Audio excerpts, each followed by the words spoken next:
I came to fix her light switch, but I didn't expect to turn her heart on instead. Started as a simple favor. I had come over to her apartment to fix a flickering light switch she'd complained about earlier in the week. I knew it was small, almost trivial, but something about the way she had asked me, quietly, politely, with a hint of tiredness in her voice, made me want to be thorough. I wasn't expecting this to be anything more than a quick job. She opened the door before I could even knock, leaning slightly against the frame, and I had to stop myself from noticing how effortless she was. She was in her early 40s, but there was something about her posture, the subtle way she carried herself, that made her seem ageless. Her hair caught the morning light streaming through the window, and her eyes, warm, curious, and just a little guarded, met mine. I cleared my throat, suddenly aware of the small toolkit in my hand. "Thanks for coming so quickly," she said, her voice soft but certain. There was no pretense, no forced cheerfulness, just a simple sincerity that made me want to measure my words more carefully than usual. I knelt by the light switch, unscrewing the cover and inspecting the wiring. It was the kind of small, mechanical problem I could solve without much thought, but my focus kept drifting. I caught her leaning slightly over the counter, observing me, her fingers brushing against the edge as she shifted her weight. I felt a strange awareness of her presence, a subtle energy that seemed to linger in the air around us. "Be careful with that wire," she said softly, almost as if reading my thoughts. Her hand hovered near mine for a moment while pointing, and our fingers brushed lightly. I froze for a heartbeat, my mind stumbling over the simplicity of the touch. She smiled, a little awkward, a little amused, and I felt the warmth spread from my chest down to my fingers. The apartment itself felt intimate, almost comforting. The faint scent of coffee lingered in the air, mingling with the subtle musk of her perfume. Sunlight spilled across the hardwood floor, highlighting the small imperfections in the walls, the little signs of a life well lived. It was easy to imagine her here, going about her mornings, the quiet routines that made this apartment more than just a space. It was a part of her. We didn't talk much at first. She watched, I worked, and in those few minutes, a silent understanding began to form. There was no pressure, no expectations, only the quiet rhythm of two people sharing a space. Every glance, every brief touch carried more meaning than the words we hadn't spoken yet. By the time I finished the switch, I realized something had shifted. It wasn't just about fixing a light anymore. It was the awareness of her presence, the subtle connection forming between us. And in that soft morning glow, with the hum of the city beyond the window, I caught myself wondering if I would ever look at a simple favor the same way again. After I finished the light switch, I had planned to pack up my tools and leave. But she asked me to double-check the lamp in the corner, the one that flickered sometimes when the morning sun hit it just right. I didn't mind. Somehow, being there a little longer felt easier, more natural. She sat on the edge of her sofa, one knee tucked under her, watching me carefully as I adjusted the lamp's wiring. "You really know your way around these things," she said quietly, a soft note of admiration in her voice. I shrugged, trying to keep it casual, but she noticed the slight tension in my shoulders anyway. She had that way of noticing things, little details I didn't even realize I was giving away. We started talking as I worked. It began with small talk, the weather, the hum of the city outside, the subtle clatter of dishes from a neighbor's apartment. Then it drifted, almost naturally, to books, music, and the quiet routines of our lives. She laughed at one of my clumsy jokes, a short, surprised laugh that made her eyes crinkle just slightly at the corners. And I noticed her hands, the way they rested lightly on her lap, fingers flexing as if she were subconsciously keeping track of every movement around her. There was a warmth growing between us, subtle but undeniable. It wasn't just the sunlight or the soft glow of the lamp. It was the kind of warmth that comes from understanding and quiet trust. I found myself drawn to the sound of her voice, the way she paused before answering, considering her words. She noticed the same in me, I think, the slight hesitations, the little glances that lingered longer than necessary. At one point, I handed her a screwdriver to tighten a loose screw on the lamp's base. Our fingers brushed, just the tips, but it felt electric. She didn't pull away, just let her hand rest for a moment longer than required. I felt the heat in my own palm and a subtle pulse in my chest, an awareness I couldn't ignore. She gave me a small, almost shy smile, and I realized neither of us wanted to break the moment. The apartment smelled faintly of coffee and old books, comforting and lived in. Sunlight shifted as the morning wore on, brushing against her hair and highlighting the gentle lines around her eyes. Everything about her was graceful, quiet, and unassuming.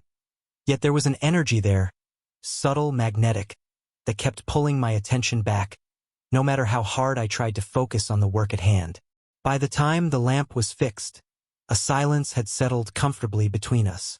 We weren't speaking, yet the room was filled with a new understanding. Something had shifted, a recognition of shared space, shared presence, and the subtle beginnings of something deeper. The connection was unspoken but tangible, like the soft hum of electricity running through the wires I'd just fixed. As I packed my tools to leave, I caught her watching me again, that quiet curiosity and warmth in her gaze. I wondered if she felt it too, that quiet pull, that strange mix of comfort and tension. I walked toward the door, glancing back once. The world outside the apartment felt distant, as if everything that mattered in that moment was contained within the soft light and the space we had quietly claimed together. It was a quiet afternoon, the kind of day that makes the world feel suspended just outside the window. I was adjusting the lampshade in her living room, trying to angle the light so it didn't cast harsh shadows across the room. She moved closer, offering to steady the base of the lamp as I tilted it. Our hands met, just briefly, just a flicker, but it was enough to stop time for a heartbeat. Neither of us spoke immediately. Her fingers lingered against mine, soft and warm, and I felt a jolt of awareness shoot through me. It was the kind of touch that seemed innocent to anyone watching, but to me, it carried a quiet weight, a small but undeniable spark. She looked up at me then, eyes wide for just a second, and I caught the faintest trace of a smile playing at the corners of her lips. I tried to laugh it off, muttering something about the lamp being stubborn, but my voice sounded different even to me, a little higher, a little uncertain. She laughed too, a gentle, melodic sound that made me realize how much I was noticing it, and noticing her, more than I probably should. There was a brief pause, just long enough for the air to feel charged. The room smelled faintly of her perfume, subtle and comforting, mingled with the faint tang of metal from the lamp I had been adjusting. The sunlight filtering through the curtains caught the soft highlights in her hair and the curve of her cheekbone, making her look momentarily ethereal. I couldn't help but notice the slight tremor in her fingers as she adjusted the lamp, and I felt an almost protective urge to steady them, to keep her close in this suspended moment. When she finally withdrew her hand, there was a hesitation, a subtle pullback that told me neither of us wanted the moment to end. Our eyes met, and in that silent exchange, something unspoken passed between us. Curiosity, attraction, and a cautious acknowledgement of what could be. I felt my own pulse quicken, awareness of her presence filling every corner of my attention. We didn't force conversation to fill the silence. Instead, we leaned slightly closer over the lamp, moving in tandem, almost like a dance neither of us had rehearsed. I could feel the faint warmth radiating from her arm, the subtle brush of fabric as we adjusted the shade together. Every small motion, her hand guiding the lamp, my fingers steadying her touch, carried more meaning than words ever could. By the time the lamp was perfectly aligned, I realized the quiet electricity between us hadn't faded. It lingered, wrapping around the edges of the room, in the small glances and the way our hands moved near each other without touching. Even as I packed up my tools, I felt it. A magnetic pull that made it hard to leave, hard to act casual, and impossible to ignore. She smiled at me then, soft and knowing, and I returned it with a shy tilt of my head. In that moment, I understood something. This wasn't just about a lamp or a light switch. It was about the quiet connection forming between us, delicate and electric, and I couldn't wait to see where it might lead. After the lamp was finally settled and the afternoon sunlight shifted across her living room, a quiet stillness filled the space. The hum of the city outside became a soft background, almost like a gentle audience to the moment between us. I found myself sitting on the edge of her sofa, my toolbox at my feet, feeling more aware of her presence than the room itself. She sank into the cushions beside me, close enough that the air between us seemed almost tangible. "Do you ever get tired of fixing things for other people?" she asked suddenly, her voice soft but curious. There was no judgment in it, just an invitation, as if she wanted to see past the surface, past the tools and repairs, and into the person behind them. I hesitated. Most people don't ask questions like that. Most people only care about whether the switch works. But here, in the warmth of her apartment, with sunlight catching the highlights in her hair, I found myself opening up. "Sometimes," I admitted, "but I like seeing the little relief on someone's face when it's done right. Makes it worth it." She nodded slowly, tilting her head as she studied me. I admire that about you," she said, her voice barely above a whisper. "The way you notice the details, the way you don't rush through things." She paused, and there was a weight in her eyes, a vulnerability that made me lean in just slightly, instinctively wanting to be closer, to bridge the invisible gap between us. We fell into a quiet rhythm of conversation after that, one that felt almost like a dance. She spoke of past relationships, of times she'd hesitated, of the subtle loneliness that sometimes came with experience and independence. I shared my own small confessions, mistakes I'd made, the little insecurities I rarely admitted, the moments when I felt out of place in the world despite my best efforts. Her hand brushed against mine at one point, accidental yet deliberate in the way it lingered just a fraction longer than necessary. I felt the warmth spread through me, a quiet acknowledgement that neither of us was pretending. We were both here, fully present, and aware of the pull between us. The room smelled faintly of her perfume, layered over the subtle scent of coffee lingering in the kitchen. The sunlight softened as the day waned, casting long shadows across the floor and her bookshelves. Every small movement, the tilt of her head, the shift of her shoulders, the way her fingers played with the edge of the cushion, felt amplified, meaningful, intimate. By the time the conversation drew to a natural pause, something had changed. There was a softness in her gaze, a quiet trust, a shared understanding that neither words nor actions had yet fully defined. The silence between us wasn't uncomfortable. It was charged, full of possibility. I realized then that this afternoon, this simple task of fixing a lamp had become something entirely different. It wasn't just about repairs anymore. It was about connection, about noticing the little things that make a person who they are, and about the slow, delicate threading of hearts toward one another. And in that quiet, sunlit room, I knew that whatever this was, subtle, fragile, unspoken, it had begun, and there was no going back. The lamp was finally adjusted perfectly, its soft glow filling the corners of the room. The afternoon had settled into that golden, lazy light that made everything feel warmer, slower, more intimate. I was about to pack up my tools when she leaned casually against the counter, a playful glint in her eyes. "You know," she said, her voice teasing but calm, "I think you didn't just fix the lamp today." She tilted her head, letting the words hang in the air, and I blinked, caught off guard. What do you mean?" I asked, trying to keep my tone light, though I felt a sudden heat rise in my cheeks. She smirked, that quiet, knowing smile that seemed effortless yet entirely magnetic. "I think you might have turned me on instead." She said it with such a casual tone, almost like she was commenting on the weather, but the air between us shifted instantly. My hands froze over the screwdriver I was holding. I tried to respond with a joke, fumbling slightly. "Well, I suppose that's a common side effect of good wiring." I managed a nervous laugh, but she chuckled, that soft, warm sound that made me feel both embarrassed and strangely exhilarated. The room suddenly felt smaller, cozier. The sunlight caught the highlights in her hair, making it glow softly, and her eyes sparkled with amusement. There was a mischievous confidence in the way she leaned slightly toward me, just enough that our shoulders nearly brushed.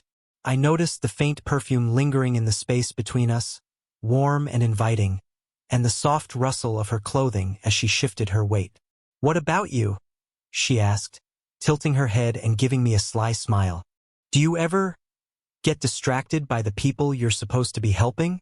I felt a mixture of heat and honesty. "Maybe a little," I admitted, my voice quieter now. The words felt dangerous in the best way, teasing but loaded with truth. She laughed again, leaning a little closer, her fingers brushing against mine as she gestured toward the lamp. The accidental touch lingered just a second too long, a silent acknowledgement of the attraction simmering between us.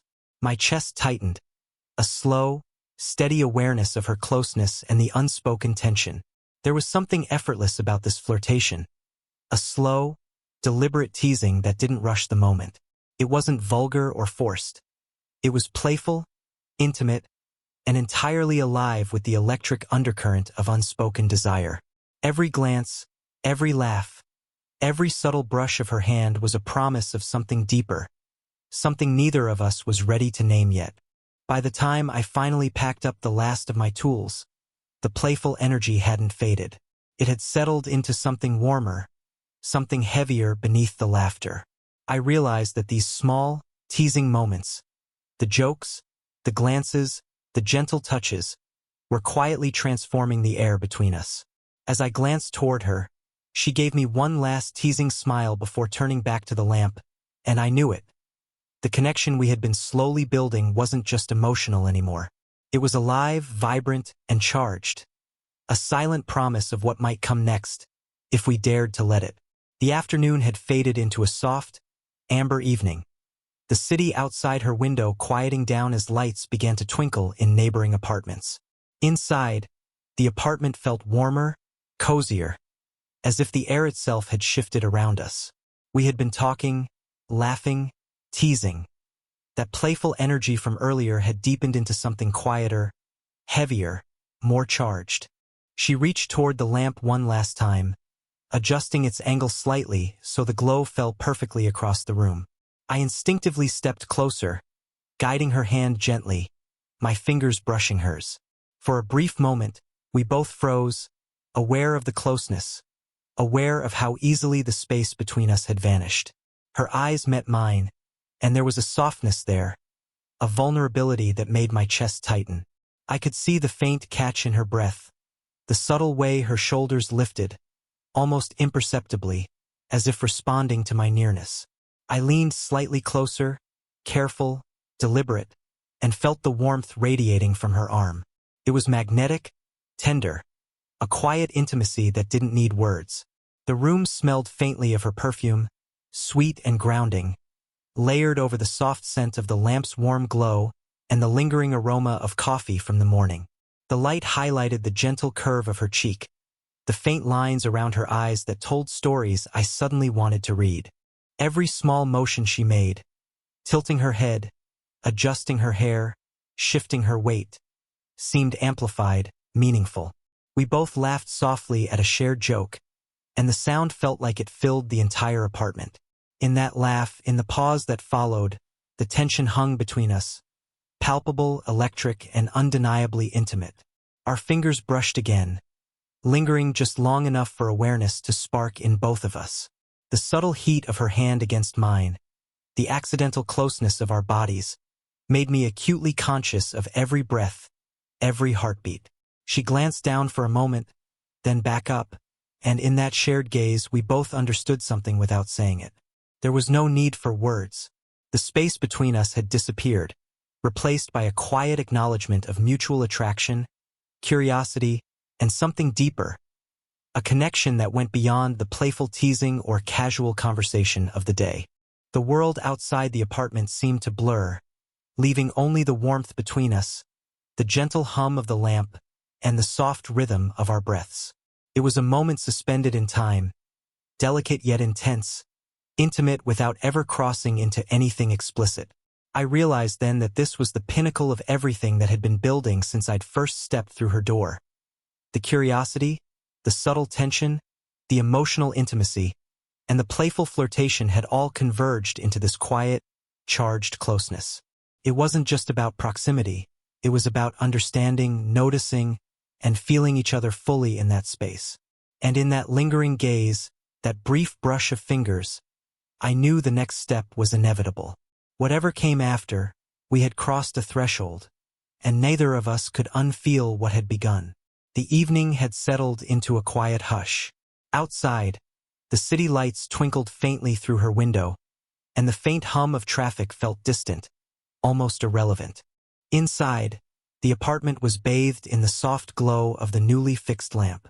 The room smelled faintly of her perfume, lingering in the corners, comforting and warm.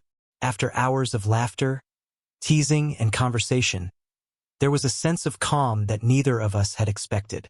I was gathering my tools, trying to act casual, though my hands trembled slightly from the awareness of her presence. She watched me from the sofa, a soft smile playing at the corners of her lips, the kind of smile that's equal parts warmth and curiosity, knowing and inviting. "Thank you," she said quietly, her voice carrying just enough weight to stop me in my tracks. I looked up, meeting her gaze, and saw something I hadn't seen before. A vulnerability softened by trust, a quiet acknowledgement that the day had been more than ordinary for either of us. I stepped closer, unsure whether it was the right thing to do or simply the pull of the moment. She didn't move away. Instead, she leaned slightly toward me, letting our proximity stretch just enough to feel intimate without breaking the quiet balance. Her hand brushed mine as she shifted, and I caught it, holding it gently for just a heartbeat longer than necessary. "It's been nice," I said, trying to sound casual, though my voice carried the weight of more than just politeness. "More than I expected." She laughed softly, that warm, melodic sound that had been echoing in my mind all afternoon. "Me too," she admitted. There was a pause, a hesitation that spoke volumes, and then she did something entirely unexpected. She leaned forward and pressed a soft, deliberate kiss to my cheek. Just once, brief, but lingering enough that the warmth of it stayed with me. I felt the pull of the moment, the awareness of our closeness, the subtle electricity in the air. For a second, I thought the world outside might vanish entirely, leaving only the quiet intimacy of her apartment, the glow of the lamp, and the shared understanding between us. It was the culmination of every glance, every brush of fingers, every shared laugh, every silent moment of connection since the day began. We stepped back slightly, both smiling, a little shy now but fully aware of the unspoken truth between us. There was something real here, something tender and slow-growing, and it wasn't fleeting. It was the beginning of a connection that could last, however cautiously, however quietly, however beautifully. "I should go," I said finally, reluctantly, gathering my courage and my tools. But as I reached the door, she stood, brushing her hair back, and held my gaze. There was a softness in her eyes that made me pause. "See you soon?" she asked, her smile gentle but full of promise. "Definitely," I replied, and for the first time that day, I walked away feeling lighter, warmer, and aware that something meaningful had begun. Slow, delicate, and entirely ours. As the door closed softly behind me, I realized that fixing a simple light switch had done more than illuminate a room. It had illuminated something far brighter. The subtle spark between two people, carefully building, quietly waiting, and now, finally, recognized. Did you feel the sparks between them too? Yellow heart if you enjoyed this slow burn romance. Make sure to like, subscribe, and hit the bell so you don't miss the next story. And tell me in the comments, would you ever act on a connection like theirs?